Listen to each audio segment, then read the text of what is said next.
Eh bien, on va commencer puisqu'il n'y a plus de place assise, donc c'est bien le moment. Les retardataires trouveront peut-être des chaises un peu plus loin. Merci à toutes d'être là. Je ne vais pas utiliser le masculin aujourd'hui parce qu'il y a vraiment une grosse majorité de femmes dans le public, ce qui est très étonnant pour un livre qui parle principalement de ménopause, mais aussi d'andropause. Et le titre exact, c'est « Ceci est mon temps, ménopause, andropause et autres aventures climatiques ». C'est suffisamment mystérieux pour... Voilà. Merci Élise de ta présence. Merci de m'accueillir. Oups, déjà je commence à mettre de l'eau partout. Donc Élise Thiebaud, c'est quelqu'un d'important dans le comment dire.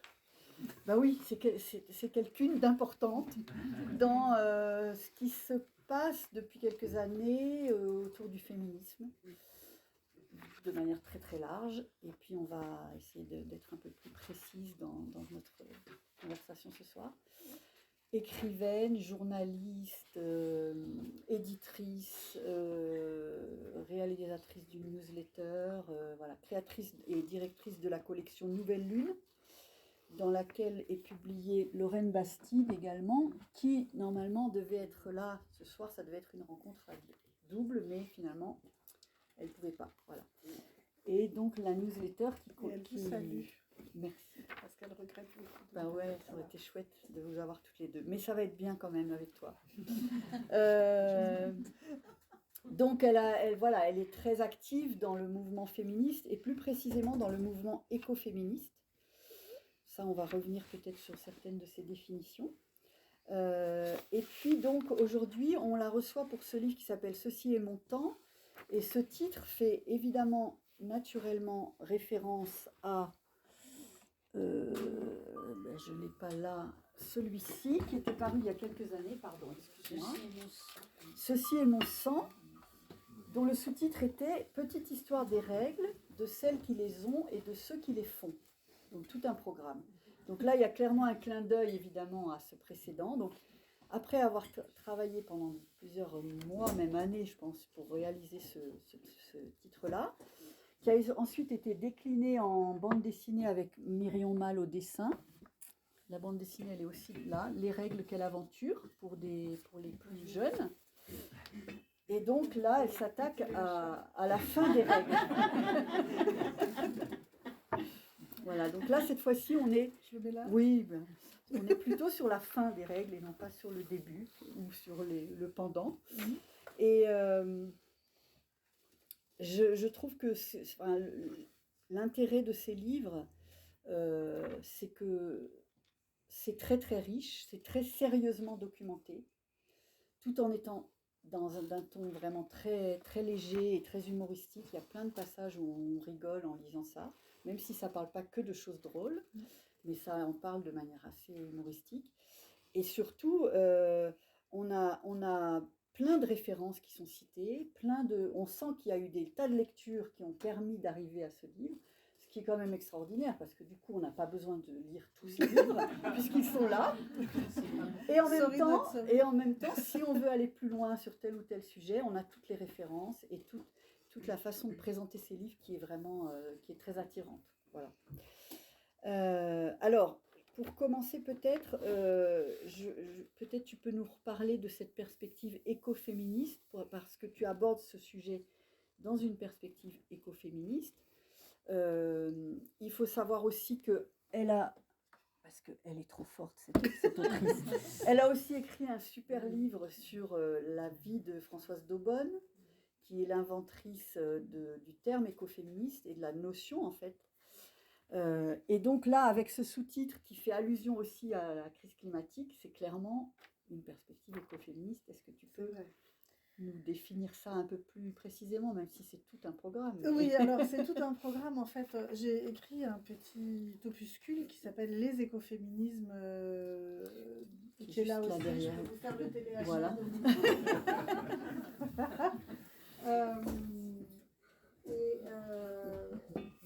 Bon, la quatrième de couverture va peut-être permettre à faire la définition. C'est le début. Vous vous demandez ce que c'est ce machin dont tout le monde parle.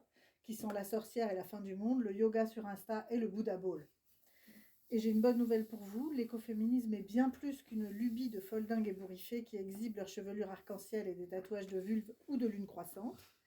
J'ai aussi une mauvaise nouvelle pour vous, il n'y a pas un, mais des écoféminismes, comme il n'y a pas la femme, mais des femmes, un grand réchauffement climatique, mais des crises multiples, systémiques, entrecroisées, qui mettent notre existence même en péril. L'écoféminisme tel que l'a défini Françoise Daubonne en 1974 en publiant Le féminisme ou la mort, c'est un courant de pensée multiple et qui existe un peu simultanément dans le monde entier, qui fait le lien entre le patriarcat et le turbocapitalisme de la surconsommation et de la surproduction et la domination des femmes, qui dit c'est d'un même mouvement que l'on domine les femmes, qu'on veut contrôler leur corps, qu'on veut contrôler leur vie et qu'on décide de créer une société qui est hiérarchisée, dans laquelle il y a donc des hommes qui ont une valeur supérieure aux femmes dans les représentations, puisque je crois qu'on est assez d'accord que dans la réalité, ça n'a pas de sens. Mais comme dans la réalité, ça n'a pas de sens, eh bien, il y a toute une idéologie qui vise à nous convaincre de manière constante que oui, les hommes sont supérieurs aux femmes et les femmes doivent être subalternes. Et pas seulement les femmes, derrière, eh bien, en partant du principe que la domination des femmes est la matrice de toutes les autres formes de domination, eh bien, c'est aussi ce qui va produire l'esclavage, ce qui va produire la colonisation, ce qui va produire une conception du monde de la suprématie, du pouvoir, du profit. Et ça commence avec les femmes. Alors, elle le justifie de cette manière-là, Françoise Daubonne, en disant, dans les années 70, on est sur une perspective qui est très marxiste à gauche, où on considère que ce qui est fondamental, c'est la lutte des classes. Et elle dit, bah oui, mais quand on aura résolu soi-disant la lutte des classes, il restera une domination fondamentale. Elle existe dans les pays socialistes comme dans les pays capitalistes. C'est la domination des hommes sur les femmes. Et si vous acceptez ce principe, si vous considérez que c'est une question secondaire, eh bien, il n'y aura ni liberté ni émancipation pour personne. Et puis, par ailleurs, il y aura aussi un monde qui chosifie le vivant, qui surproduit en considérant que voilà, le monde est fait pour la conquête. L'un des slogans écoféministes est ni les femmes ni les terres ne sont des territoires de conquête, protégeons les zones humides. Maintenant qu'on va parler de ménopause, je vous assure que protéger les zones humides, c'est important. Et donc, on est... voilà, je fais très court et peut-être qu'on en reparlera davantage après. Mais c'est à l'époque vraiment fondamental, cet apport de l'écoféminisme, qui va un peu plus loin que la rencontre de l'écologie et du féminisme. C'est vraiment de considérer qu'il y a une question de pouvoir à l'origine des dominations et de l'exploitation, et que cette question de pouvoir, eh bien, finalement, elle s'exerce par la domination patriarcale. Voilà. Alors, juste pour faire la transition avec le livre d'aujourd'hui... Donc, rien à voir avec les bonnes vapeurs vaginaux. Sorry. Je voulais lire juste le dernier paragraphe de l'introduction qui va vraiment bien dans le sens de ce que tu viens de dire, mais pour ce livre-là. On a de plus en plus chaud, la Terre a de plus en plus mal. À ce rythme, la révolution écologique n'est même plus une option, et elle commencera par celles qui ont fait notre humanité depuis les temps les plus anciens du monde, les personnes ménopausées, enfin libérées du tabou menstruel et des injonctions à la féminité. Et peut-être même les personnes androposées qui aspirent plus souvent qu'on le dit à se libérer aussi des injonctions à la masculinité, dont nous mourrons tous et toutes aujourd'hui. Bienvenue dans le temps qui remplacera les sangs. Les sangs, S-A-N-G, bien sûr. Parce que très amusant, c'est que j'ai supprimé ce passage dans l'édition définitive. Ah mince, parce que moi Je suis tellement contente.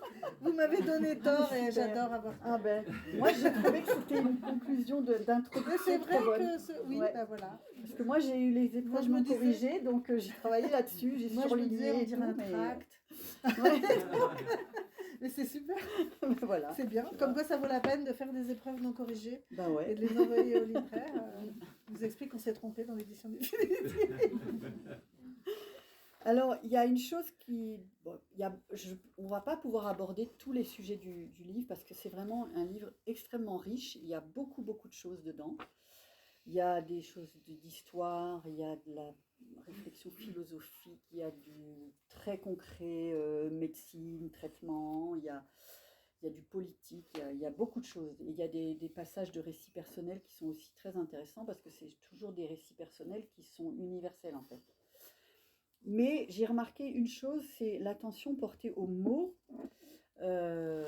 parce que suivant les cultures et les civilisations et les époques, ce que nous on appelle la ménopause n'est pas toujours appelé comme ça. Et il y a plein de façons différentes d'appeler. Et il y a deux choses intéressantes dans ce que tu dis. C'est d'une part, c'est que si on ne nomme pas les choses, elles n'existent pas. Et c'est vrai que la ménopause, c'est quand même un peu un sujet tabou, encore peut-être plus que les règles, ou au moins autant. Et d'autre part, les mots ont un sens, et les mots ont non seulement un sens dans le discours, mais ont des répercussions concrètes dans la vie des femmes. Ou d'ailleurs, plus exactement, comme tu le dis, des personnes nées avec un utérus. Et est-ce que tu peux peut-être revenir sur les différents, enfin, même si on ne fait pas tout, mais par exemple au Japon, il y a une façon de dire qui est assez originale, en Chine également, en Allemagne, bon, dans certaines civilisations ou époques, et après revenir peut-être pour finir sur le climatère et l'origine de ce mot. D'accord. Alors en fait, je vais répondre à ça, mais un peu différemment. En fait, dans le premier chapitre qui s'appelle Et l'homme créa la ménopause, je rappelle que le mot ménopause, il est très récent. On pourrait s'imaginer qu'il est ancien. En fait, il date de 1816. Il est inventé par un médecin physiologiste qui s'appelle Charles de Gardanne et qui forge ce mot à partir de menes, mens, les menstruations, le mois, la lune en grec, et pause pour arrêt. Et ce qui est assez... il crée ce mot dans un livre qui s'appelle Avis aux femmes qui entrent dans l'âge critique. Il faut savoir que le 19e siècle, on a jusqu'à 200 thèses qui sont écrites pour parler des menstruations et de la ménopause, et que ça s'inscrit vraiment dans un siècle complet qui est à la fois celui de la révolution industrielle, celui de l'exode rural, et celui qui est aussi le régime napoléonien, hein, avec le code civil qui fait des femmes des mineurs à vie. Donc les femmes se sont déjà fait avoir avec la Révolution française. Celles qui arrivent à 50 ans à l'âge de la ménopause sont celles qui étaient jeunes, qui avaient entre 20 et 30 ans pendant la Révolution française, et à qui on n'a pas accordé le droit de vote, à qui on n'a accordé à peu près aucun des droits qu'elles réclamaient, y compris celui d'être armée. Donc on a ce mot et cette pathologisation du corps féminin qui intervient, et c'est vraiment extrêmement intéressant parce que on avait avant, je me suis dit mais comment on appelait avant la ménopause et avant de savoir comment elle s'appelle dans les autres pays. Oui. Alors on parlait d'âge critique, on parlait d'âge du retour ou de retour d'âge. Et je me suis dit mais d'où ça venait. Et j'ai trouvé une explication qui est que en fait l'âge du retour c'était un retour de rayonnement, de floraison, de glamour qui apparaissait chez les femmes de 45 ans qui n'étaient plus en capacité de tomber enceinte. Et puis en revanche avaient une certaine expérience et toujours beaucoup de désir, qu'elles se sentaient enfin libres souvent par rapport à la vie d'avant, et elles étaient souvent guettées. On a des témoignages de courtisans à la cour ou dans les théâtres qui guettaient les femmes avec les éventails parce que ces femmes qui avaient des bouffées de chaleur eh bien, étaient potentiellement des maîtresses qu'on pouvait éventuellement aimer et qui ne prenaient aucun risque et qui ne risquaient pas de tomber enceinte. Et j'ai trouvé que c'était intéressant de proposer contre cet âge du retour qui faisait un lien subtil avec la question de la puberté, en fait. Vraiment, on retrouve, il faut voir aussi, puisqu'on n'a plus de grossesse, et ben en fait, bizarrement aussi, on reprend un peu de poids, on se remplume. Avec la bouffée de chaleur, on devient un peu, voilà, on devient facilement rouge. Et puis ce feu qui traverse le corps, eh bien, on cherche à l'assouvir d'une certaine manière. Donc il y a aussi cette idée d'un cycle et qui se termine et qui commence, mais d'une manière qui permet une forme de sensualité. Et ça, la ménopause l'éteint. Parce qu'avec le mot ménopause, on parle d'une fin, et absolument pas d'un début, et encore moins d'un retour. Le retour parle d'un cycle, un nouveau cycle dans une vie. Et donc, on, on a sorti ces avis aux femmes qui entrent dans l'âge critique d'énormément euh, de conseils on agite beaucoup de dangers. C'est le moment où on va tomber malade. Alors plus on a eu une vie sexuelle agitée, plus on risque de tomber malade gravement. Il faut absolument se garder de toute forme de relation sexuelle, c'est inconvenant, c'est dangereux. On interdit aux femmes jusqu'au fait de faire de la balançoire, parce que le roulis de la balançoire, en évoquant vous voyez quoi, pourrait échauffer les sangs et réveiller on ne sait quel démon. Donc on est dans ce truc où il faut qu'on s'efface, qu'on se concentre uniquement sur le tricot, le crochet, les enfants, la vie domestique.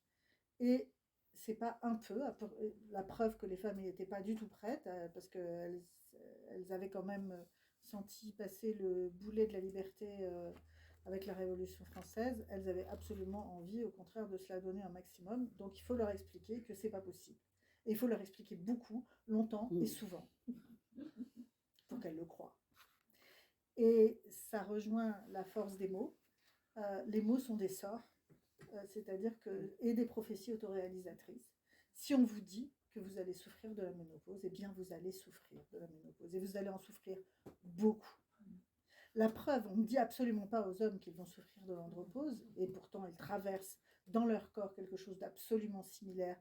Les bouffées de chaleur, le brouillard mental, les pertes d'érection qui sont moins fréquentes, moins longues, moins dures. Mais on leur dit non, il ne se passe rien. Donc ils se disent, bon, bah, il ne se passe rien. J'ai peut-être une dépression, pas de la dépression de l'homme mûr. Mais voilà, au mieux, on lui dit de prendre du Viagra et de tout recommencer comme si de rien n'était, ce qui peut fonctionner quelquefois.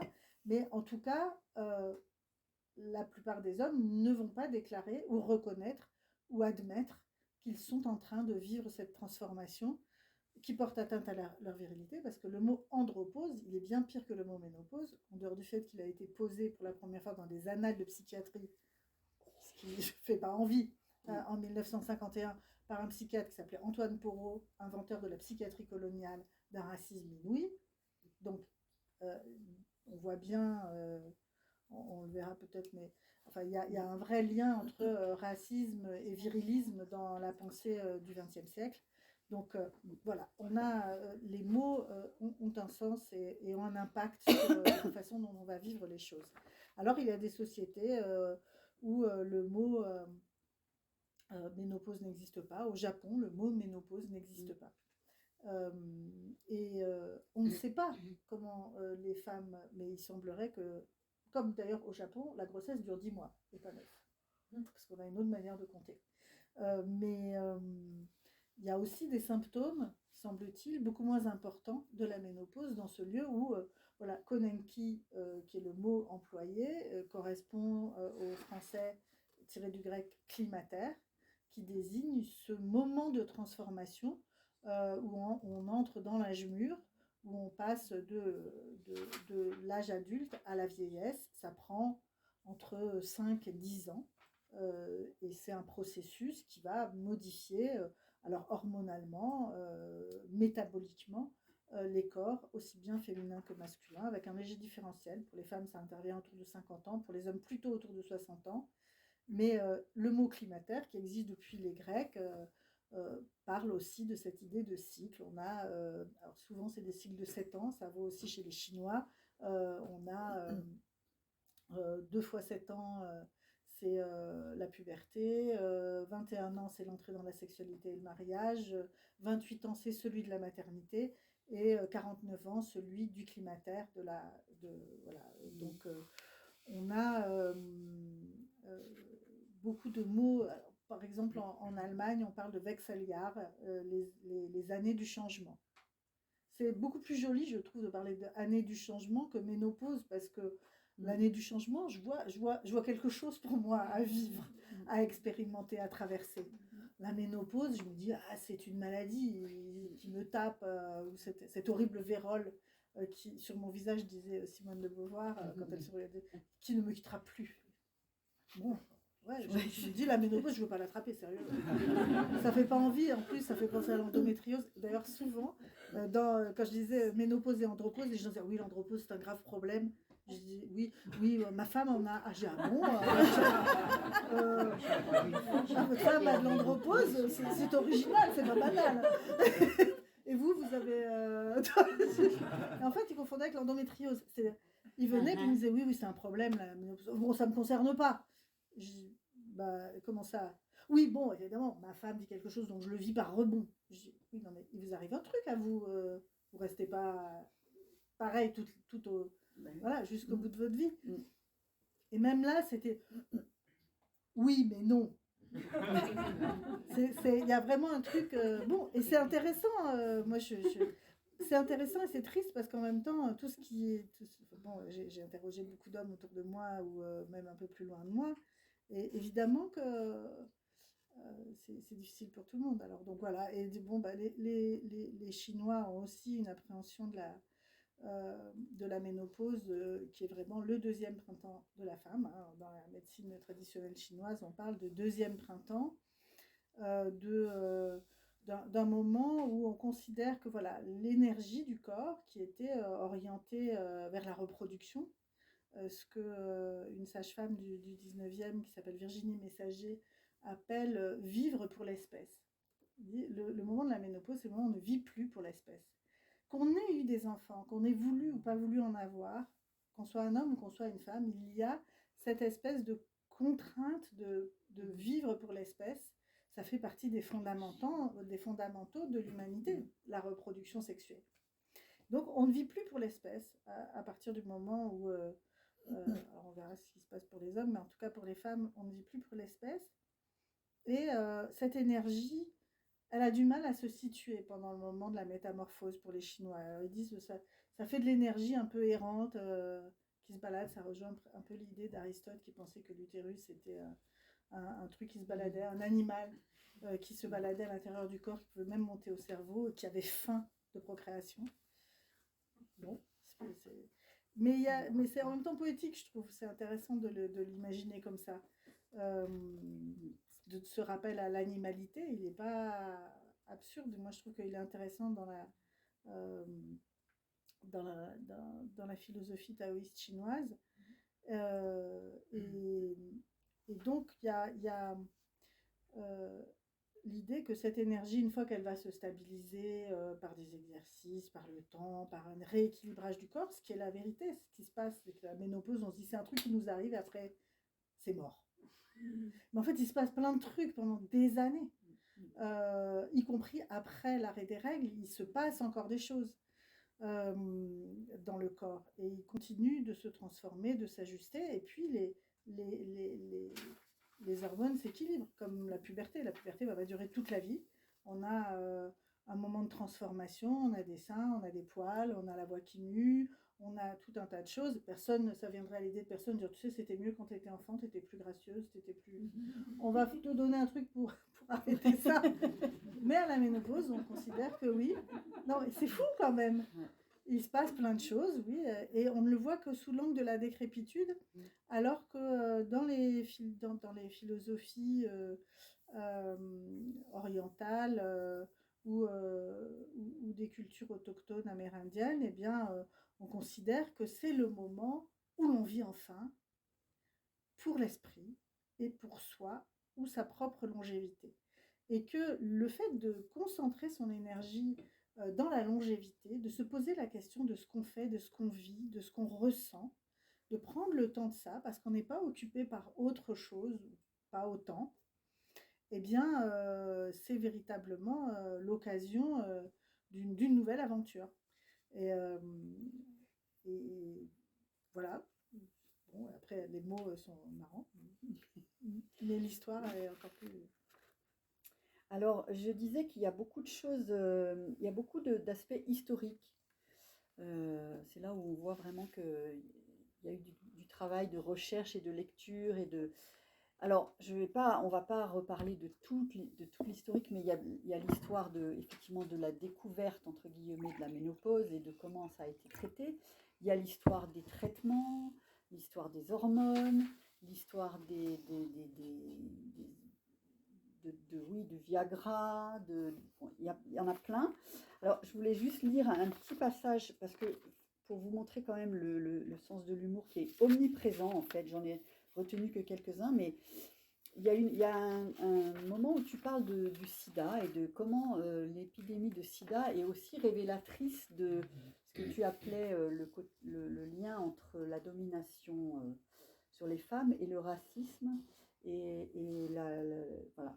Donc, à un moment, il y a eu des gens qui se sont mis à faire des greffes testiculaires de singes sur les hommes pour renforcer leur virilité. En gros, hein, je résume. Et donc, Oui, ouais. Donc il faudra attendre cependant la fin des années 80 pour que des scientifiques se penchent de nouveau sur ces greffes testiculaires, suggérant alors que ces chirurgies animales pourraient avoir contribué à introduire le virus du VIH dont les singes d'Afrique étaient déjà porteurs dans l'espèce humaine. Loin d'être causé, comme le suggéraient les racistes et les homophobes, par des relations entre les humains et les singes en Afrique, ou l'éclosion joyeuse du mouvement gay en Californie, l'épidémie du sida serait finalement le fruit d'une obsession viriliste sévèrement burnée. Bienvenue dans le monde merveilleux de la rationalité masculine. Ça, j'adore parce que voilà, c'est genre les femmes sont pas sérieuses, les hommes sont vachement sérieux, mais ils font quand même un peu n'importe quoi dans la recherche scientifique. Alors, c'est un paragraphe qui m'a été beaucoup reproché par certains amis versés dans l'histoire du VIH. Et moi, bon, je le défends comme étant effectivement une analyse de représentation. Je vous explique. Comment ça commence? Je me suis posé la question, comment ça commence l'histoire des hormones? Comment on en vient à vouloir donner des traitements hormonaux aux femmes pour soigner leur ménopause? D'abord, on a établi que c'était une maladie, donc à partir du moment où c'est une maladie, eh bien, il faut la soigner. Et à l'origine des recherches sur les hormones stéroïdes sexuelles, donc on parle de celle-là parce que les hormones, il y en a plusieurs centaines dans le corps, au moins 52 clairement connues et répertoriées, d'autres qu'on découvre au fur et à mesure, c'est pour vous dire, voilà, avant la découverte des hormones, donc c'est un fluide, les hormones c'est un fluide qui transmet des informations produites par les glandes et le cerveau pour actionner un certain nombre de fonctions de l'organisme. Alors on a l'insuline pour l'absorption du sucre, on a et la digestion d'une manière générale, on a la testostérone, on a les estrogènes, la progestérone, la mélatonine, voilà, qui influe sur les cycles. Voilà. Et ça, les hormones, c'est cyclique et c'est indexé à une hormone interne, à une horloge interne. Pardon. Et c'est très récent ce qu'on sait sur les hormones et on n'en sait pas tant que ça. Quand est-ce qu'on découvre en fait l'effet des hormones? On parle des hormones sexuelles, c'est en 1889. C'est l'exposition universelle de Paris, c'est l'érection de la Tour Eiffel. Et il y a un médecin physiologiste qui s'appelle Brown Séquard qui se rend compte que son propre bâton de berger s'érige un peu moins avec l'âge, il a un peu vers les 70 ans et voilà, pris d'une impulsion subite. Alors c'était un peu, pour vous dire, ce personnage, il a servi de modèle au livre Dr. Jekyll et Mr. Hyde. Donc c'est pour vous dire qu'il était déjà bien piqué, il essayait de faire des greffes de têtes de chien, de crêtes de coq, etc. Donc il avait observé que il y avait des caractères sexuels qui se modifiaient voilà, suivant les glandes que l'on greffait sur les animaux. Et donc il décide de s'injecter en sous-cutané des tissus testiculaires de chiens et de cobayes. Et il lui semble, et il l'affirme, qu'il retrouve, ma foi, alors il parle de jeunesse, mais bon, cela n'abuse personne, le bâton de berger se redresse. Et donc, il décide de créer un médicament qui s'appelle la séquardine, qu'il vend, qui le rend infiniment riche. Ça n'empêche pas de mourir, ainsi que sa femme. Et puis, il faut attendre 1905 pour qu'on découvre et qu'on nomme les hormones. Le mot hormone, il vient du grec et il veut dire j'excite. L'hormone, c'est ce qui excite, ce qui va déclencher, ce qui envoie un message aux organes. Et c'est un peu comme une clé qui va rentrer. Hein. Donc, c'est important de se rappeler que c'est un peu une clé, les hormones, pour la suite de ma démonstration. Donc, 1905, on dénomme les hormones. On commence à comprendre que ces fluides existent. Jusque-là, on pensait qu'il y avait juste des influx nerveux, hein, voilà, une énergie, et puis le sang, la chair, mais c'est tout. On n'avait pas compris ce truc-là.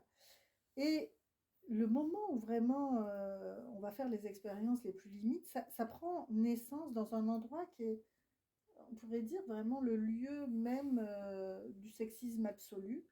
Le régime le plus sexiste qui existe, c'est un harem. À Smyrne, le grand vizir de Smyrne, 82 ans, 64 femmes, 24 eunuques. Lui aussi, il a des petits problèmes de...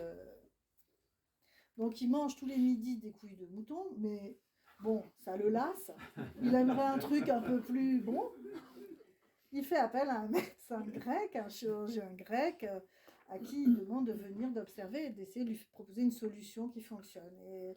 Et le médecin grec, Savos, il s'appelle, il voit les eunuques,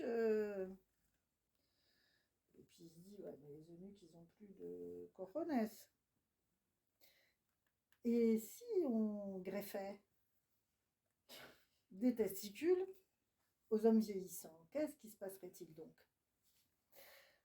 Bon, ça se passe mal pour lui parce que le vizir, il apprécie assez peu que quelqu'un envisage de redonner leur virilité à ses eunuques. Donc, il est sur le point d'être condamné à mort, il ne se passe rien, il repart en Grèce, et ils sont deux comme ça. Il y a ce grec et puis un autre qui s'appelle Serge Voronov, qui est un chirurgien russe, qui ont tous les deux l'idée à deux moments différents. On ne sait pas qui a piqué, probablement c'est juste qu'ils ont les deux la même idée, que donc les greffes testiculaires seraient une solution pour ralentir le vieillissement. Bon, sans surprise, il n'y a pas beaucoup de donneurs.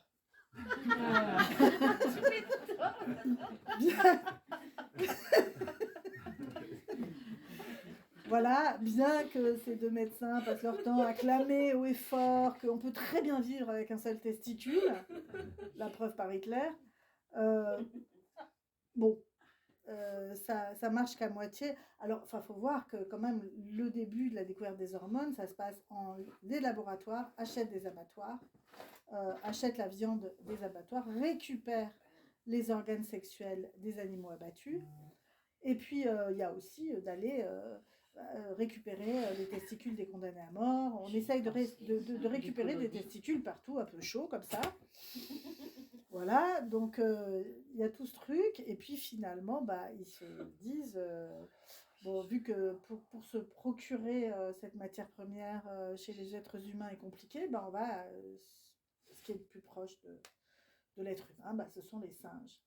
Et donc, il y a une mode qui apparaît dans les années 20, qui va durer 5-6 ans, et qui vraiment attire tous les milliardaires, les hommes d'État, les intellectuels qui consiste à pratiquer des greffes testiculaires chez des hommes vieillissants pour leur redonner la jeunesse. Et ils pensent que ça marche. Et il devient très riche, hein, Serge Voronoff. Il est à un point où il doit ouvrir une ferme de singes à Vintimille, gardée par un dresseur de cirque de singes, et que, bon voilà, les singes... Alors, il y a énormément de mystères autour de cette histoire, évidemment. Comment ? Oui. Je ne vais pas vous interrompre. Oui. Ouais, il y a beaucoup de mystères autour de cette histoire, mais toujours est-il qu'un beau matin, ça s'est arrêté.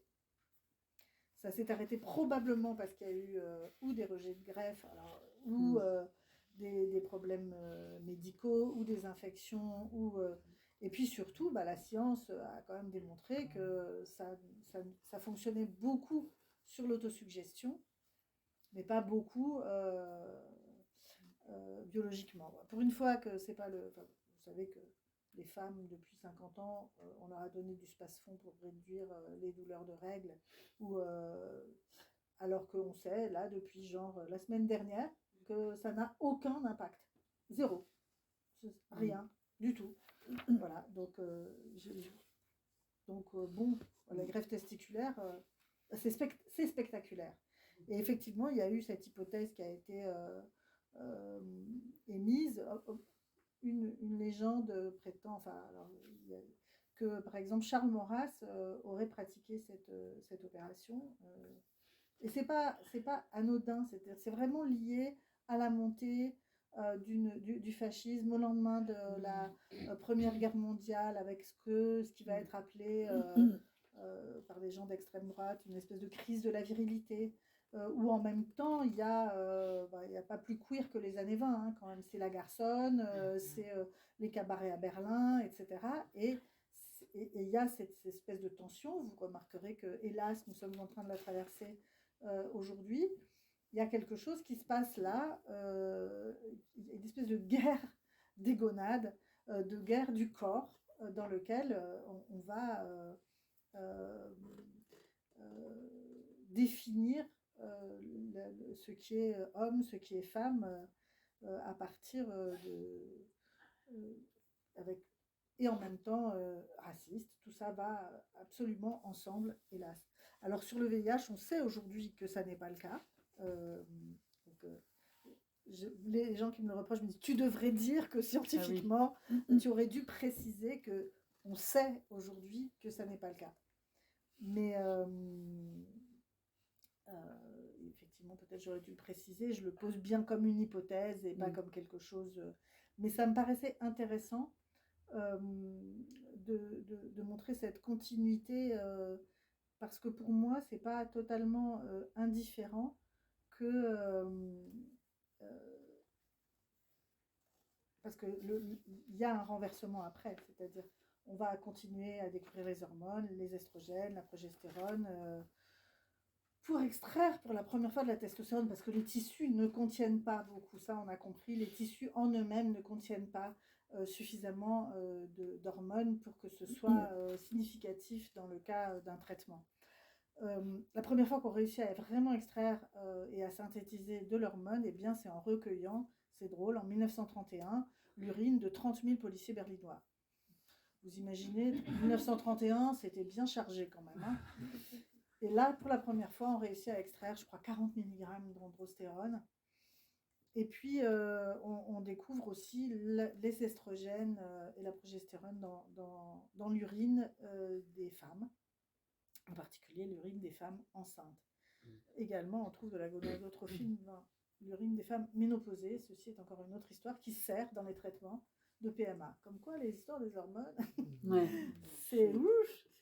C'est très complexe, et surtout, c'est intéressant de se dire que ça ne se satisfait jamais d'une explication simple. Voilà, donc ce qui est étrange, c'est comment cette obsession de la virilité, on a aussi pratiqué dans ces périodes-là des vasectomies en pensant que ça permettait de régénérer, de retrouver de la jeunesse en coupant les canaux déférents.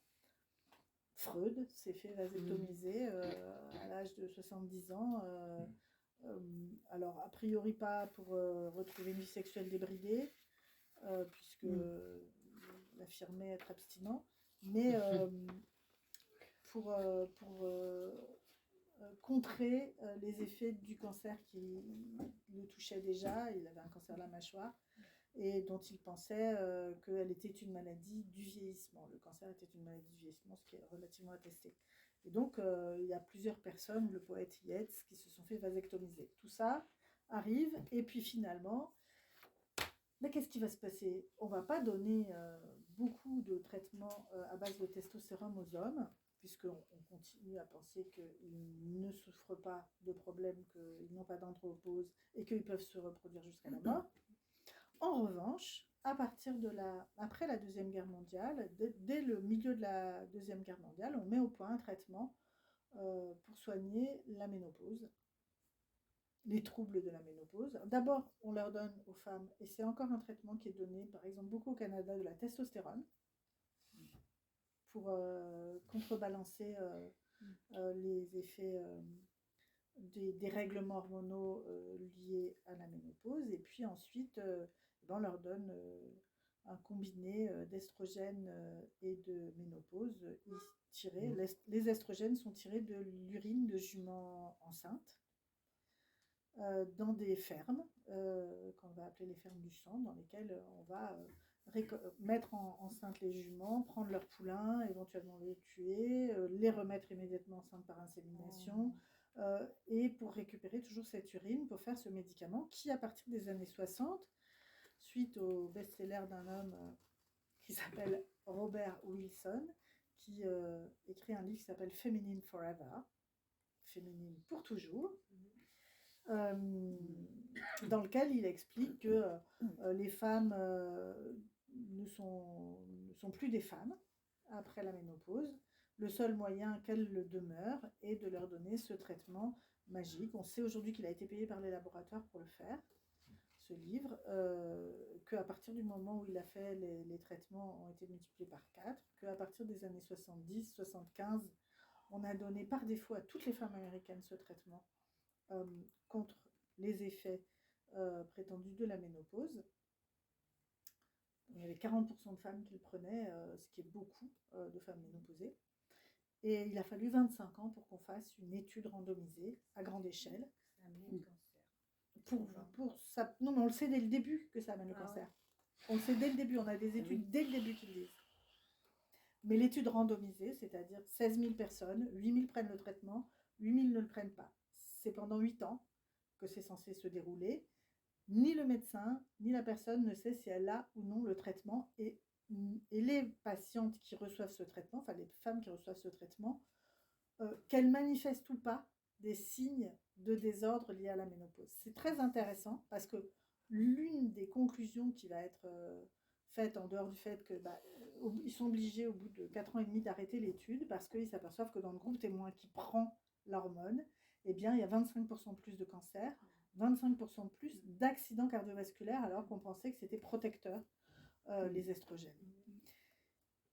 Gros bazar, évidemment, à ce moment-là. Mais 3 ans après, on se rend compte que non seulement ça a des effets secondaires très problématiques pour certaines femmes, cette étude sera par la suite contestée pour plein de raisons, entre autres que c'est un seul traitement, un seul traitement qui a été testé, alors qu'il y en a plusieurs. Deuxièmement, qu'il était donné indifféremment à des personnes, à des femmes porteuses d'un certain nombre de maladies qui pouvaient se déclencher sous l'emprise des hormones. Enfin, peu importe en vérité. Mais bon, enfin si, ça importe pour aujourd'hui les personnes qui voudraient prendre des hormones. Et qui connaissent les conditions dans lesquelles on peut les prendre ou pas, et ça, on commence un peu à le savoir. Mais en tout état de cause, eh bien, 3 ans après, ce qui est le plus drôle, c'est qu'on s'est aperçu que, en fait, ça avait très peu d'impact sur les effets de la ménopause chez les personnes qui ne se posaient pas la question. C'est en fait, on n'observait pas moins de manifestations liées à des désordres des règlements hormonaux, on n'observait pas moins de bouffées de chaleur ou moins chez les personnes qui avaient pris ce traitement. C'est extrêmement intéressant. parce que ça montre qu'en fait, encore une fois, ce traitement-là hormonal, il a une dimension placebo qui est gigantesque, mais beaucoup plus importante encore qu'on ne le croit, comme les greffes testiculaires avaient un effet euh, euh, placebo gigantesque. Et c'est très intéressant parce que comme ça touche la sexualité, la façon dont on perçoit son corps, quand on vous dit tout le temps que vous ne valez plus rien, que vous n'êtes plus désirable, que vous ne valez plus rien sur le marché à la bonne meuf, comme explique Virginie Despentes, bon, bah, c'est sûr, vous avez pas, c'est dur d'avoir un élan ou de réinventer un éros qui n'existe pas ou qui est nié ou qui est ou qui vaut voilà un rejet tel. Et de la même manière, dans ce siècle tourmenté après la Première Guerre mondiale, des millions d'hommes meurent, des millions d'hommes reviennent mutilés, traumatisés à vie, et on commence à savoir seulement aujourd'hui qu'est-ce que c'est un trauma. Mais les traumas de la Première Guerre mondiale en Occident, c'est quelque chose d'incommensurable.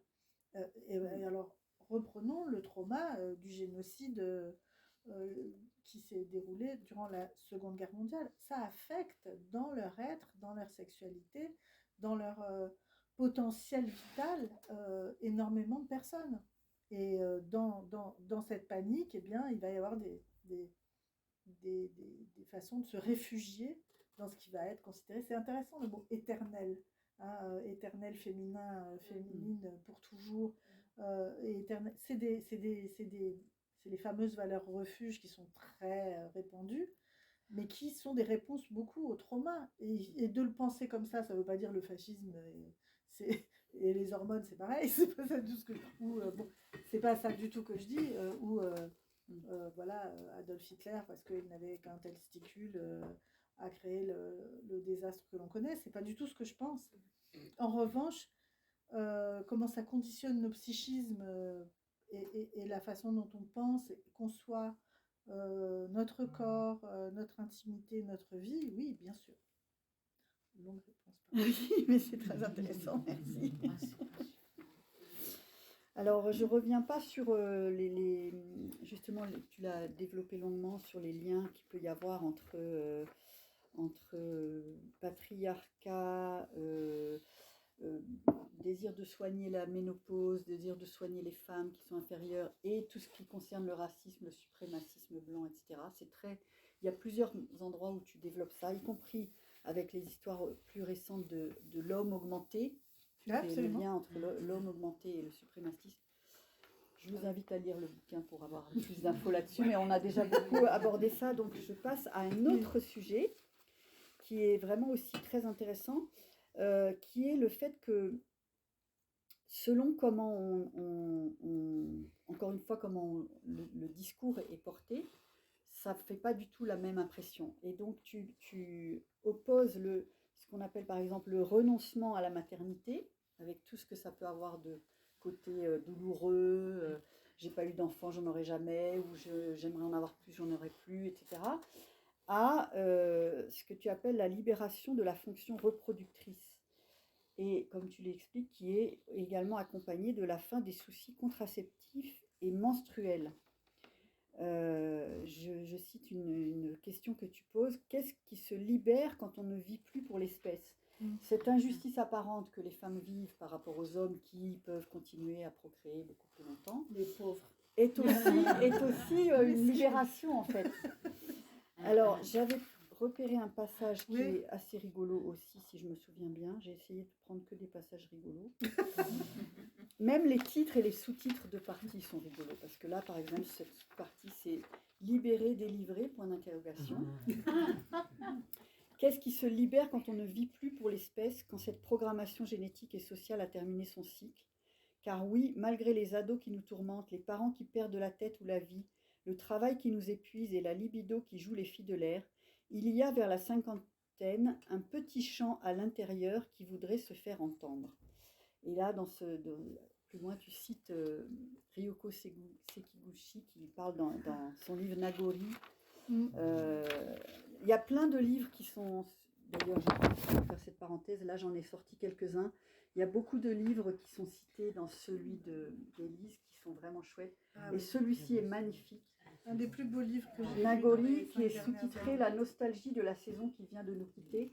Et c'est le passage où tu reparles comme tu disais avant, c'est pas la fin, c'est le début d'un nouveau cycle. Et la notion de cycle est vraiment très importante pour évidemment cette femme qui est japonaise, qui maintenant elle écrit en français. Je crois pas qu'elle écrive en français. Elle Oui, écrit en oui, français. depuis quelques années, elle écrit en français. Wow. Oui, oui. Je l'ai rencontrée, c'est mon Elle est idole extra. absolue. Ouais. J'ai fait la fan et tout. Mm. J'étais là.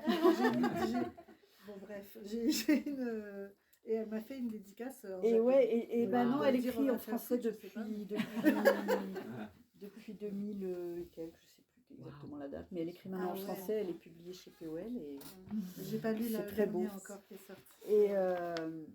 et donc ce que je voulais que tu nous parles un peu plus, c'est de cet aspect de aussi la différence entre justement le féminisme Ah oui. occidental, universaliste, qui, pour faire vite, parce que évidemment on ne peut pas aller dans les détails, mais pour faire un peu rapide, qui vise plutôt à la neutralité universaliste, c'est-à-dire on n'est ni femme ni homme, on est tous pareils et on peut tous travailler pareil et on peut tous gagner autant d'argent, etc. Et la partie plutôt écoféminisme, où là on a une réappropriation du corps, des cycles du corps et de la nature évidemment. Est-ce que tu peux un peu revenir là-dessus? Oui, alors, l'une des difficultés qu'il y a à parler du corps, des cycles, des règles, de la ménopause, de la gynécologie, etc., c'est que ça a été tabouisé et pathologisé. Comment dire, en disant, si on se préoccupe de ça, si on se préoccupe de la maternité, si on la revendique, si on revendique de l'investir, eh bien, en gros, on n'est pas féministe. En fait, on accepte, voilà, on s'inscrit dans, comment dire, dans cette pensée de Simone de Beauvoir qui considérait la maternité et tout ce qui va avec uniquement sous l'angle de l'aliénation. Ça n'était pas quelque chose à travers quoi on pouvait se réaliser, s'épanouir, puisque les hommes étaient, enfin les femmes étaient condamnées à l'immanence, c'est-à-dire à rester dans leur corps, scotchés à leur cycle, et sans pouvoir se transcender. Seuls les hommes pouvaient se transcender. Donc, partant du principe que finalement, les hommes non plus n'ont pas de corps. Et ça c'est vraiment super intéressant parce que ça part du principe que qui est vraiment très répandu dans la médecine, dans la science, que l'homme est le corps standard. C'est d'ailleurs sur lui qu'on teste les médicaments, etc.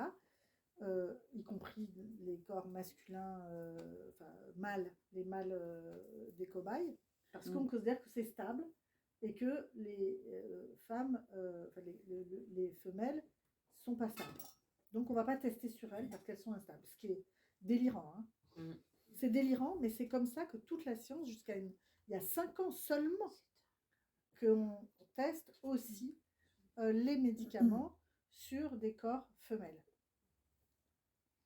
Donc le corps mâle est standard, la femelle en est la variante un peu débile, perpétuellement affectée de douleurs, de cycles, des horreurs de la maternité, du postpartum, des règles hémorragiques, des ceci, des cela, et tous ces éléments sont vraiment mobilisés et invoqués pour justifier une position subalterne des femmes incapables de mener une carrière,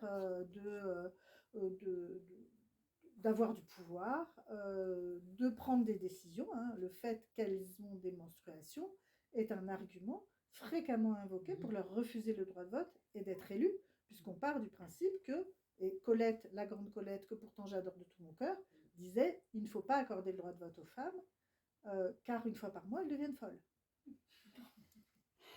Donc c'était dans les idées reçues qu'il y a. Alors bon, je me permets de juste faire une nuance. Aujourd'hui, on parle d'une loi de discrimination contre la longueur des cheveux. Et on ne parle absolument pas de ce dont vous venez parler, toujours pas. Il y a de la place de la femme dans le monde du travail, enfin, voilà, dans ses capacités d'être chef d'entreprise, etc., etc.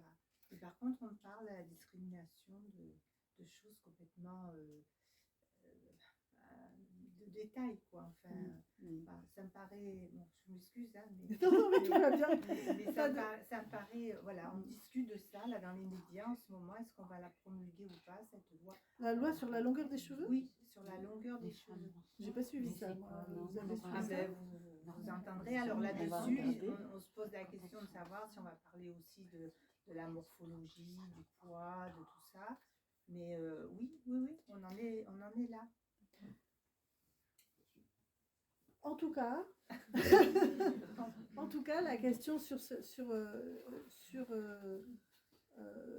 dans l'histoire du féminisme, c'est que le féminisme s'est construit dans le refus de cette idée d'un corps débile, en disant, bon ben voilà, on peut faire la même chose à la condition de ne pas être marié, de ne pas avoir d'enfants, de ne pas... voilà. Or, bon, aujourd'hui encore, hein, c'est en train de baisser, mais il y a quand même 9 personnes sur 10 qui vont avoir un enfant un jour dans leur vie. Donc l'expérience la plus répandue, on n'y réfléchit pas.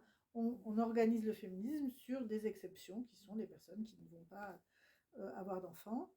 Et pour Simone de Beauvoir, c'est vraiment un enjeu très fort. Et tout un courant du féminisme qui s'est beaucoup concentré sur le contrôle des naissances, sur le fait de ne pas être ramené à la nature, ce qui est le grand argument des religions, de dire le corps des femmes est voué par définition, hein, il est voué à la reproduction, et rien qu'à ça. Et c'est déjà très beau, c'est formidable, c'est merveilleux, donc ne la ramenez pas. On se charge du reste. Bon, travail gratuit, tout le truc derrière. Bon, on voit bien charge mentale et tout le bazar derrière ça. Donc les femmes, les féministes disent bah non, on va prendre la pilule, on va donner les petits pots, non, on va pas allaiter, non, on va pas... et on va faire comme si les règles, ça n'existait pas, on n'en parle jamais, parce que sinon, on va nous le renvoyer dans la figure. Et donc... et puis tout un courant derrière du féminisme libéral, il faut par exemple incarné par quelqu'un comme Elisabeth Badinter. Elisabeth Badinter, elle publie en 1980 un livre qui s'appelle L'amour en plus, dans lequel elle remet en cause, et d'une manière très brillante philosophiquement, la notion d'instinct maternel. Et c'est vraiment, c'est un livre qui a vraiment beaucoup compté, bien que je me posais toujours la question de mais où est l'animal? Où est l'animal que nous sommes aussi? Mais je trouvais que c'était vraiment une réflexion très intéressante. Mais cette femme, Elisabeth Badinter, elle a défendu en fait un féminisme où le partage des tâches ménagères, on ne le fait pas avec le père ou le conjoint, le grand Robert Badinter, non, on le fait avec les bonnes et les babysitters. D'où contester. Hein? Oui. Compter et contester. Oui, mais on fait ce qu'on demande, c'est l'égalité, un nombre de femmes, ça c'est macroniste, un nombre de femmes équivalent dans les conseils d'administration, c'est-à-dire la liberté ou l'égalité dans la possibilité d'opprimer d'autres personnes, de les exploiter, qu'ils soient femmes ou hommes. Voilà, donc parce que c'est ça qui se passe dans les conseils d'administration, c'est d'avoir le plus grand pourcentage de revenus en faisant en sorte d'accumuler du capital au détriment de ceux qui le produisent. Donc, est-ce que c'est une conception du féminisme que je partage? Je peux vous dire que les écoféministes, alors, elles sont moyens OK avec ce truc. Parce qu'elles disent, bon, bah, néanmoins, on a un corps. Le corps, ce qui est vraiment passionnant avec le corps, c'est que c'est par là que ça se passe, le sensible. C'est par là que nous vibrons, que nous sommes en vie, que nous sommes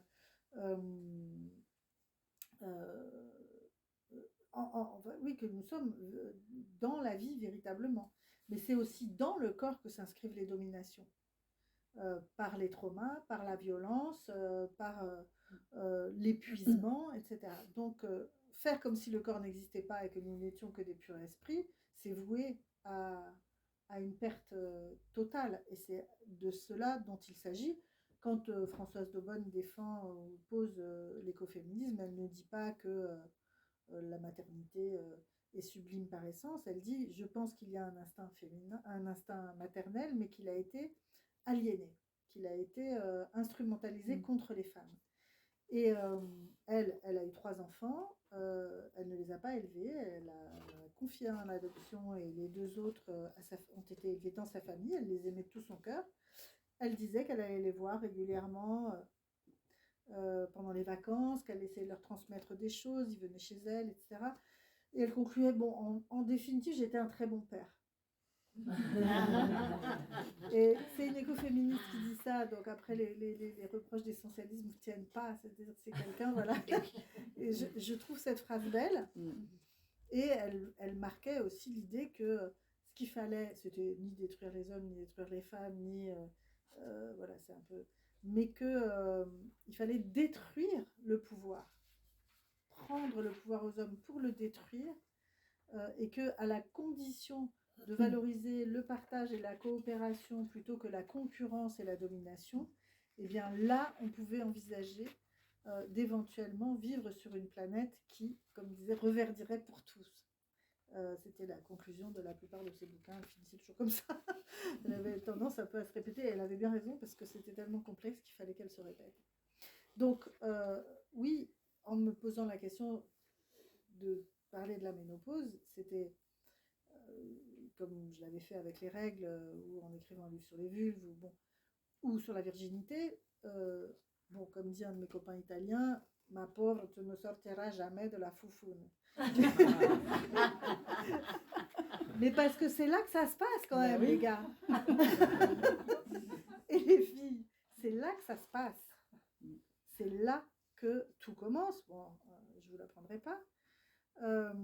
Mais c'est là aussi que c'est par cette oppression que tout est opprimé. Donc de remettre ça comme une liberté, de le repenser comme un possible, une invention, voilà, on peut avoir des enfants et être un père pour ses enfants, bien qu'on les ait portés dans son ventre, on peut avoir choisi de faire une transition, être un homme donc, et donner naissance à un enfant parce qu'on a gardé son utérus. On peut toutes ces choses-là, et d'ailleurs et c'est pas un truc particulièrement foufou de woke, c'est un truc qui existe dans plein de cultures. Dans les cultures amérindiennes, on considère qu'il n'y a pas 2 sexes, mais 5. Un homme avec un esprit de femme, une femme avec un esprit d'homme, un homme avec 2 esprits, une femme avec 2 esprits, et je ne sais plus quoi encore, et plus les personnes intersexes. On dit 2 sexes. Ça ne suffit pas à décrire la réalité. Pardon, mais vous êtes petit joueur. Et oui, d'envisager des possibles au lieu de penser des définitions, des divisions ou des hiérarchies, ça rend la vie de toute façon, tout de suite, là, immédiatement là, plus agréable. Et c'est ça qui se libère aussi avec la ménopause. Alors, je vois que l'heure avance, j'ai plein de sujets encore à aborder, mais je ne vais pas pouvoir tous les aborder. Donc, je te propose de choisir Okay. pour la dernière grosse question, et après, vous pourrez poser vos questions aussi. Soit tu nous parles plutôt de l'aspect mythologique, notamment de Déméter et Lilith, qui m'ont passionné en bouquin. Soit un autre truc vraiment passionnant, sur les comparaisons avec des mammifères, et notamment avec les mammifères marins, et notamment avec les orques. Alors, qu'est-ce que tu préfères développer? Les orques, parce qu'avec les orques... Je suis contente que tu aies choisi les orques. Parce qu'en fait, Déméter, Lilith et toute la mythologie, bon, c'est un peu vous le découvrirez en lisant le livre. Et c'est un peu enfin, je m'en suis servie, je les ai traités en même temps. Bon, il y a peu d'espèces où il existe des menstruations. Il y a la chauve-souris, la musaraigne, les grands singes, et puis c'est à peu près tout. Il y en a à peu près autant seulement qui connaissent une ménopause, c'est-à-dire une vie post-reproductive. Alors quand il s'agit des animaux, les éthologues, les scientifiques parlent de vie post-reproductive. On ne parle pas de fin de la reproduction, on parle d'une vie post-reproductive. C'est très intéressant de voir que quand il y a des animaux, finalement, les préjugés sont moins prégnants. Et alors, parmi les animaux, les grands mammifères qui connaissent la ménopause, c'est-à-dire qu'ils vont continuer à vivre alors qu'ils ne sont plus aptes, elles ne sont plus aptes à la reproduction, elles et ils. Mais eh bien, il y a encore une fois les chimpanzés, les singes, on le sait depuis très peu de temps pour les singes, et pas tous et pas toutes. En tout cas, on parle des singes vivant en liberté et qu'on peut observer, ce qui est un truc compliqué puisque quand on les observe, ils vont modifier leur comportement, enfin, il y a plein de choses. Mais c'est un autre sujet. Et surtout les orques, les narvals et les belugas, donc qui sont des cétacés. Et les orques, c'est super intéressant parce que ce sont les orques comme espèce sont extraordinairement intéressantes, hein, parce qu'on dit une orque, et bien, comme on dit une abeille, quel que soit le sexe. Donc les orques ont une organisation qui est très proche de celle de l'homme, enfin en tant qu'espèce. Nous avons, en tant qu'espèce, colonisé toutes les terres. Les orques, colonisé toutes les mers. Tous les océans ont des orques. Et elles ont un langage. Elles ont un langage, et pas seulement des signes, puisque une orque qui vit dans le nord de l'Atlantique et une orque qui vit dans le sud de l'océan Pacifique ne parlent pas et ne s'expriment pas de la même manière. Elles ont des signes identifiants pour chaque individu du groupe. Ça veut dire qu'elles ont des prénoms qu'elles prononcent. Alors on ne sait pas si elles ont des pronoms. Hein. C'est encore une autre chose. Ouais. Elles ont donc des prénoms. Et c'est une organisation en pod, donc en clan matriarcal, dirigée par la matriarche, la femelle la plus âgée du groupe, qui est celle qui connaît, pour aller vite, les coins à champignons. Elle sait où aller, enfin, alors sauf que c'est pas des champignons, vous vous en doutez bien. C'est un super prédateur, hein, l'orque, comme l'être humain. Donc, et avec une organisation sociale très solidaire. Et on sait que si une matriarche meurt, dans l'année qui suit, les mâles de sa lignée, donc tout son pod est fait de ses enfants et petits-enfants, ont 2 à 3 fois plus de risques de mourir dans l'année qui suit. Plus que les femelles. Les femelles vont s'en tirer. Mais les mâles, c'est un peu plus compliqué. Donc, on a quelque chose que j'ai trouvé super intéressant. C'est un peu comme l'histoire des dauphins. Ils ont, ces animaux ont une intelligence manifestement extrêmement élevée. Elles ont, pour les orques, elles ont de la mémoire, elles savent communiquer. Certains chercheurs prétendent qu'elles pratiquent de l'art dans leur manière d'interagir avec l'eau, et des chants qui sont des chants holistiques, c'est-à-dire des chants guérisseurs. Donc il y a quelque chose comme ça d'extrêmement avancé, mais elles n'ont pas détruit leur environnement. Donc on pourrait considérer qu'elles nous sont largement supérieures. Donc il y a quelque chose, pour moi, un enseignement dans cette organisation sociale qui est... et je me disais, c'est très intéressant parce que de cette histoire des orques, les éthologues se sont posé la question, mais pourquoi des animaux, dont les êtres humains, continuent de vivre alors qu'ils ne peuvent plus se reproduire? Parce que, a priori, ça fait partie des choses fondamentales de l'espèce, de pouvoir se reproduire. Donc comment se fait-il qu'on continue à vivre?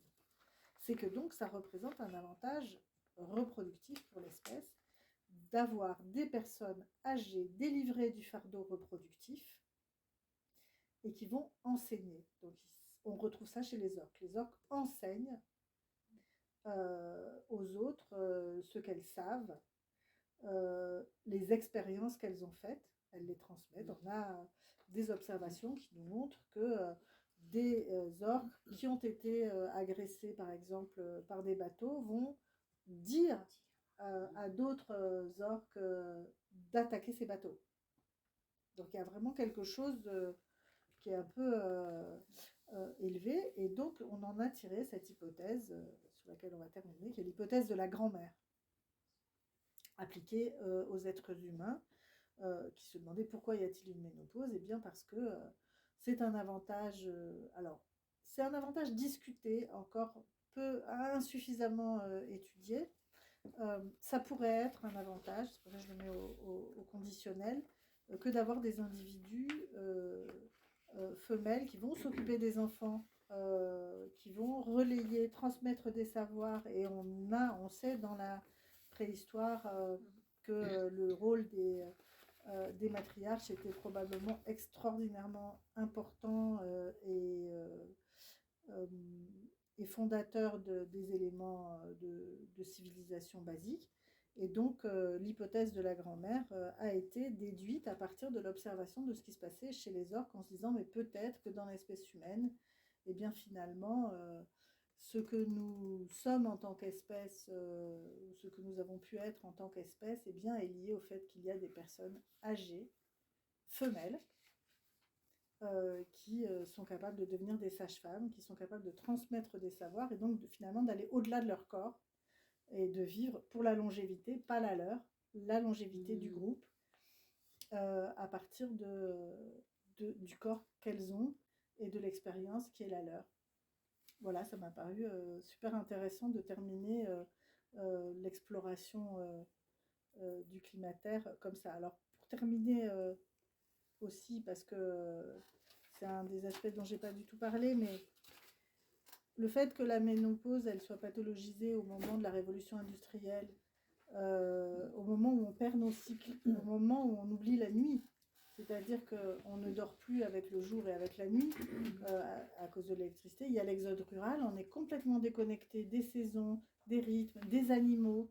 On commence à vivre dans un rythme industriel, un rythme robotisé, un rythme mécanisé, et que c'est à partir de là aussi qu'un certain nombre de troubles et de manifestations du climatère deviennent excessifs et exagérés, dans des mondes où on ne peut se synchroniser à rien d'autre qu'à nos putains de montres.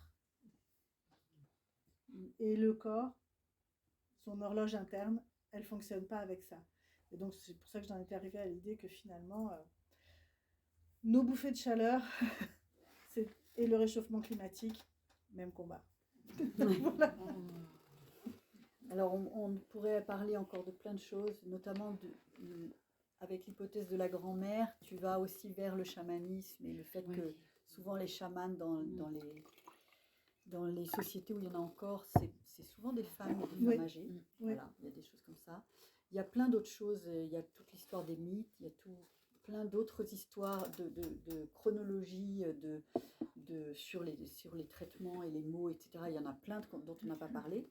Mais juste pour terminer, avant de vous donner la parole pour des questions, je vous lis la toute fin du livre, par petits morceaux que je prends un peu. Je sais qu'au nom d'un pouvoir fou, on est capable de tout. L'histoire des hormones et des différents traitements de la ménopause en apporte la preuve. Ce que les climatères nous infligent parfois dans un monde moderne déconnecté des cycles naturels, où l'on nous demande à tout bout de champ de jurer à notre ordinateur que nous ne sommes pas des robots, nous l'infligeons désormais à la Terre. Ces bouffées de chaleur et les nôtres semblent nous condamner à la catastrophe finale. Je crois au contraire que l'acceptation profonde de qui nous sommes nous permettra de donner ensemble naissance à d'autres formes de société, d'autres façons de vivre ensemble, reliées aux savoirs anciens et futurs.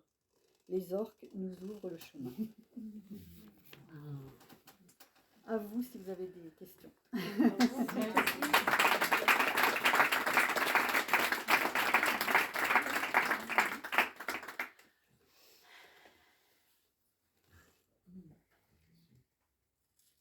de questions? C'est toujours dur la première question, donc je vais prendre tout de suite la deuxième.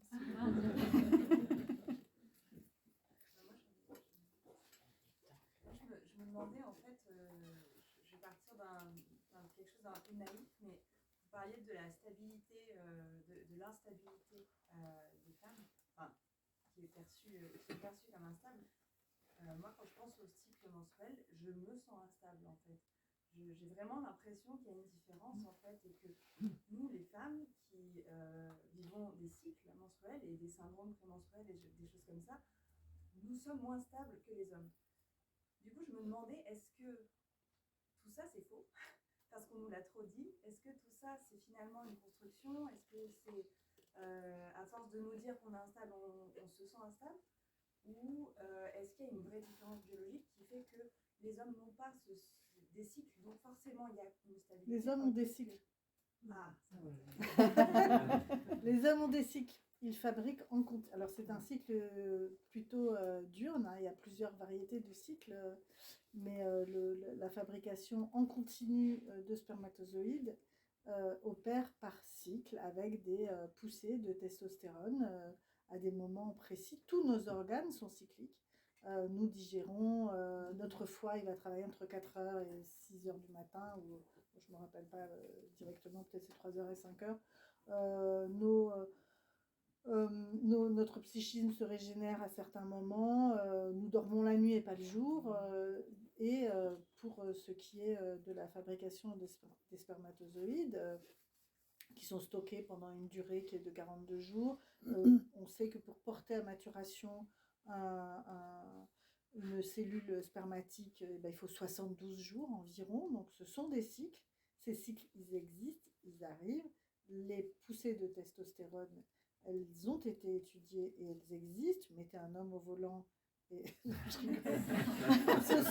ce sont des, évidemment, moi je pense que ce sont des préjugés, hein, d'assimiler testostérone et par exemple puissance, etc. Mais il est vrai que la testostérone, quand moi j'ai des amies trans, quand elles prennent de la testostérone, elles m'en ont même donné à moi pour voir si ça relançait ma libido. Enfin, on a beaucoup rigolé.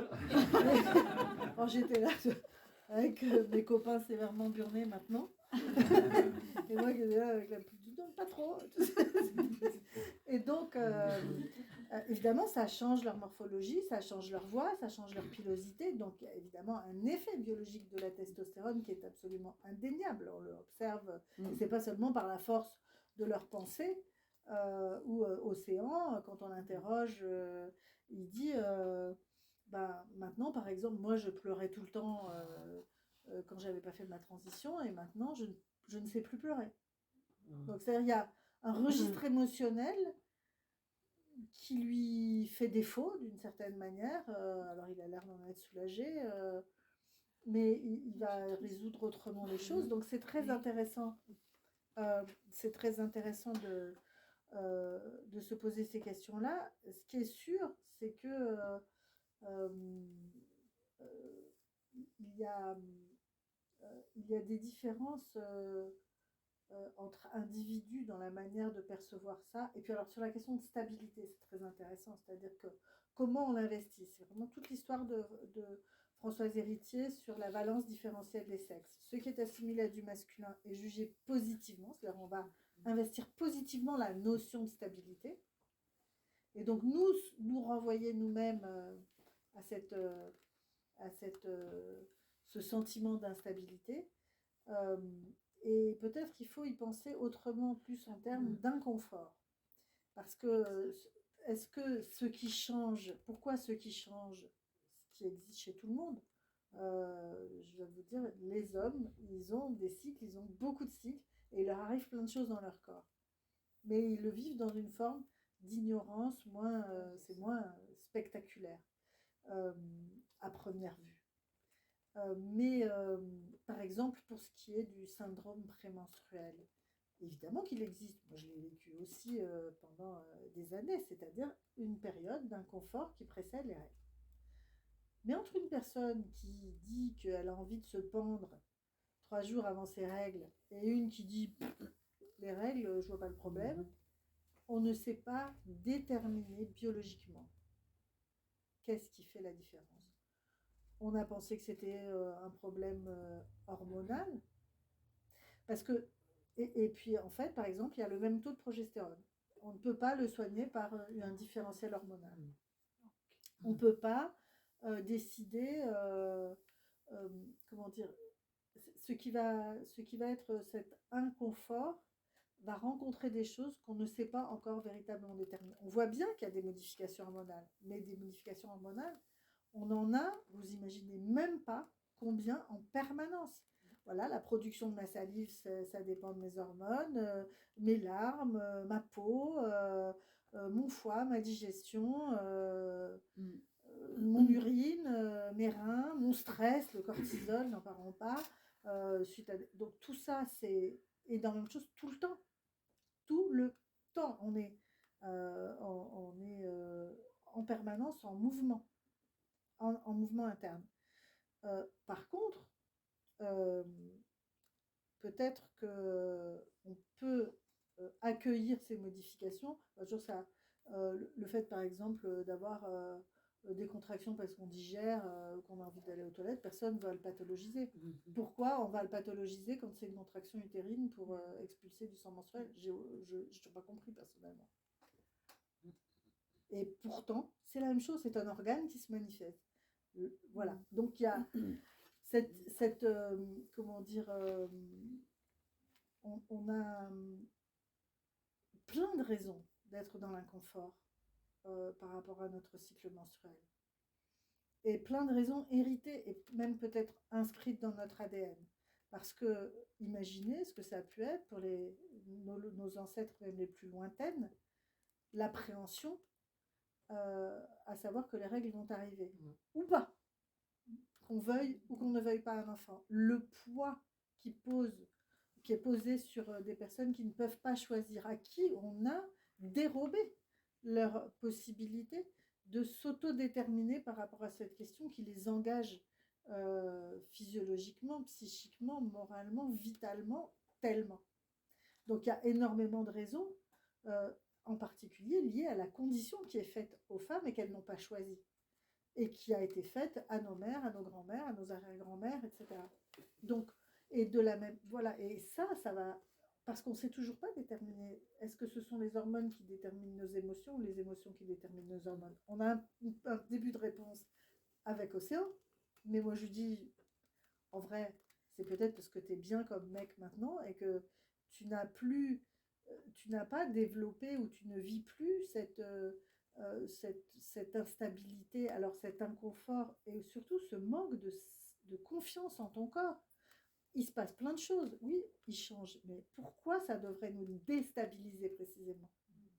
Alors que c'est quelque chose qu'on peut accueillir.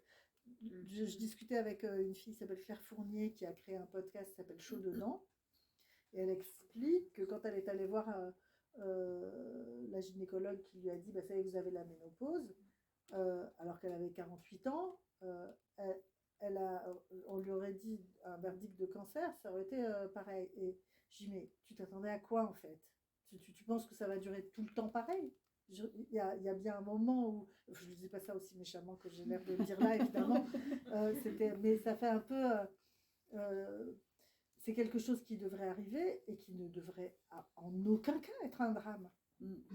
Parce que moi, entre mourir et vieillir, en vrai, jusqu'à présent, je préfère quand même largement vieillir. Voilà, puisque vous me demandez mon avis. Et je me considère comme ayant vaincu la mort, en fait. Parce que moi, quand j'avais 20 ans, je pensais que j'allais mourir. C'était affreux. Dès que j'avais un bouton, je pensais que j'allais mourir. J'étais vraiment très angoissée par ça. Puis je me dis, bon, bah voilà, j'ai 62 ans. Ok, tu l'as fait, meuf. Tu l'as fait. T'as survécu, bon, etc. Donc, et pourquoi on ne le voit pas comme ça? Pourquoi on ne le voit pas comme on le voit, par exemple, en Orient, où quand on croise une personne âgée, on l'admire et on la félicite parce qu'on considère qu'elle a fait quelque chose et qu'elle possède quelque chose, qu'elle possède une expérience, un savoir, quelque chose qui a de la valeur. Et le problème de notre inconfort, c'est qu'on considère que ce qu'on vit, c'est une instabilité, alors qu'il y a des personnes stables qui font tout comme il faut. Ce qui n'est pas vrai. Voilà. Ils ont aussi des émotions, des choses qui ne réussissent pas, des trucs, voilà. Et qui les mettent, Parce que je pense qu'il y a un inconfort très grand à se poser en permanence la question de est-ce qu'on va bander ou est-ce qu'on va pas bander? Est-ce qu'on va être fort? Est-ce qu'on va pouvoir exprimer la peur qu'on éprouve? Moi, j'en parle souvent avec mon frère qui a 3 ans de moins que moi, où je dis, mais c'est quoi les femmes de la famille dès qu'il y a une ampoule qui s'éteint, ils font ah comme ça. Je dis, oh, il y a une ampoule qui s'éteint, tu vas pas faire. Pourquoi tu peux pas être toute seule dans la maison?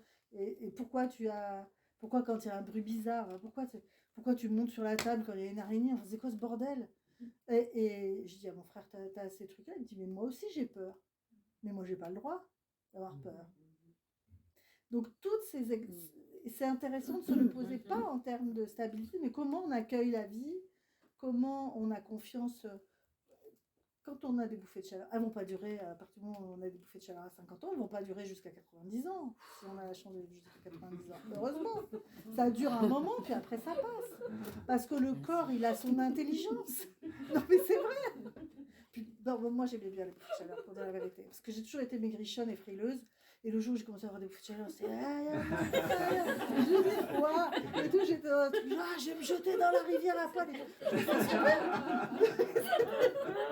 C'était cool. Non, mais c'est vrai. Pourquoi on ne peut pas le vivre comme ça? Pourquoi j'ai des bouffées de chaleur, c'est affreux, je suis au bureau, que personne ne le sache, que personne ne sache que j'ai 52 ans. Bah écoute, je ne sais pas ce qu'il croit ce que tu crois qu'il croit que tu es. Mais bon, voilà, tu as quand même 52 ans, meuf. Donc, oui, c'est un truc qu'est-ce qu'on nous oblige à vivre, à performer les uns comme les autres. Moi, je reste persuadée que dans cette affaire, on a besoin d'être ensemble et d'interroger ensemble notre authenticité de nos vécus. Il y a des gens, ils veulent pas entendre parler de tout ça, ils veulent pas avoir un corps, ils veulent pas. Ok, très bien. Moi, je trouve que c'est l'aventure la plus intéressante parce que jusqu'à nouvel ordre, je connais pas d'autres véhicules pour être moi. Voilà, j'en ai pas d'autres. Voilà, ils peuvent brancher. Que je sache, mon cerveau n'est pas branché à une machine, il est dans mon corps, qui n'en est pas une. Autant que je sache. Mais bon, ça, c'est un sujet de science-fiction. Ouais. C'est pas vraiment une question, mais c'est pour aller dans votre sens. C'est-à-dire que cette façon de concevoir ça comme une instabilité, de mon point de vue, c'est éminemment politique. Dans le sens où cette instabilité, elle est quand même mensuelle. Donc au bout d'un moment, ça fait quelque chose de stable. C'est-à-dire que si on a... Exactement. Non, mais tellement. Mais ça m'a pris du temps. Mais c'est-à-dire que moi, quand je reconnais les phases de mes cycles, je vois très bien qu'il y a des moments où je suis beaucoup plus productive, des moments où je suis beaucoup plus... évanescente, des moments où il faut en parler. Et puis en fait, ils reviennent constamment ces moments. Donc au bout d'un moment, on peut se les apprivoiser, mais on ne nous apprend pas à les identifier. Et c'est politique ça. Enfin, c'est-à-dire que si on nous apprend à les identifier, on en fait des forces.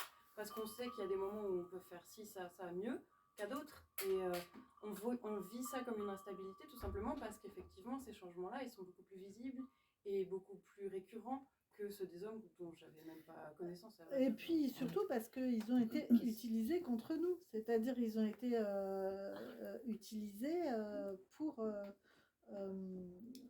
reléguer les femmes d'un certain nombre de fonctions autres que reproductives, pour les assigner à cette seule fonction reproductive. Bon, mais ça c'est le sujet de... En tout cas, ça peut nous donner beaucoup de force, je pense, de se connaître. Ça peut donner beaucoup de plaisir, beaucoup de force, beaucoup de joie et vraiment ça fait partie des choses et de confiance exactement. Je sais pas, voilà. Quand on a ces règles pour la première fois, on nous dit 3 trucs. Ça y est, tu es devenue une femme. Quand on a 12 ans, Ça pas dit pas que trop. voilà. Et puis par ailleurs, quand même, et ça reste malgré tout ça, même si ça a un peu changé, c'est honteux, c'est sale, c'est dégoûtant. Et quand par hasard on s'exprime avec un peu de vigueur, qu'on ait le mauvais poil ou qu'on n'est pas bien, t'aurais pas tes ragnagnas. Donc, sans surprise, ça ne développe pas l'estime de soi parce que les règles, on va pas les avoir 3 fois dans la vie. Hein. On va les avoir effectivement tous les mois. Et c'est intéressant de le penser comme une continuité. Pourquoi on ne le penserait pas aussi comme une continuité? C'est quelque chose comme une année est une continuité, faite de journées, de semaines, de mois, qui se comptent de diverses manières. Et y compris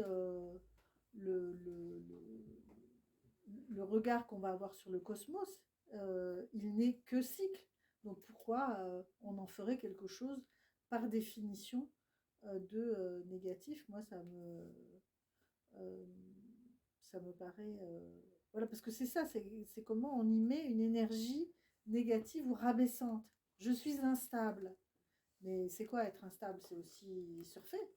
Ça peut être plein de choses, être instable. On cherche, par exemple, dans les arts martiaux, le point de stabilité, le point d'instabilité, mais surtout, ce qu'on cherche, c'est le mouvement permanent. Et le mouvement constant, c'est aussi quelque chose que nous apportent ces cycles-là menstruels. Et de les connaître, et de connaître son corps, et de pouvoir identifier ce qui est en train de se passer.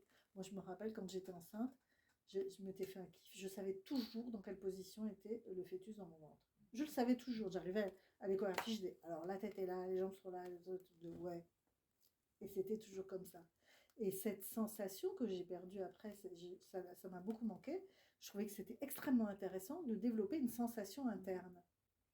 Sentir ses organes internes, réfléchir, dialoguer avec eux, etc. C'est une aventure formidable.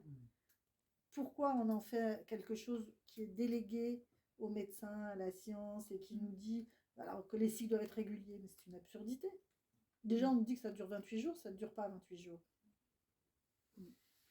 Donc, on nous dit plein de trucs, c'est-à-dire qu'on est en fait toujours un peu, justement, en faute par rapport à une stabilité qui est imaginaire. Disons qu'on est en mouvement, que c'est des vagues, et que chacun a sa propre chanson ou sa propre vibration. C'est aussi la fin que je raconte avec les orques, parce que les orques créent des vibrations et les vibrations créent des formes. Ça, c'est un truc de fou, quoi, quand même. Nous créons des formes, nous créons un égrégore, nous créons plein de choses. Ça peut être une poésie incroyable, sauf si on dit que la femme est inférieure à l'homme et que par conséquent elle doit être dominée et rester à sa place. Alors là, évidemment, quand on est prisonnier, prisonnière de ce sortilège, c'est pas marrant. Pour personne en fait, hein. Mais bon. Il y en a qui ont plus de privilèges que d'autres. Merci beaucoup, Élise. Merci pour beaucoup toutes ces à vous. informations.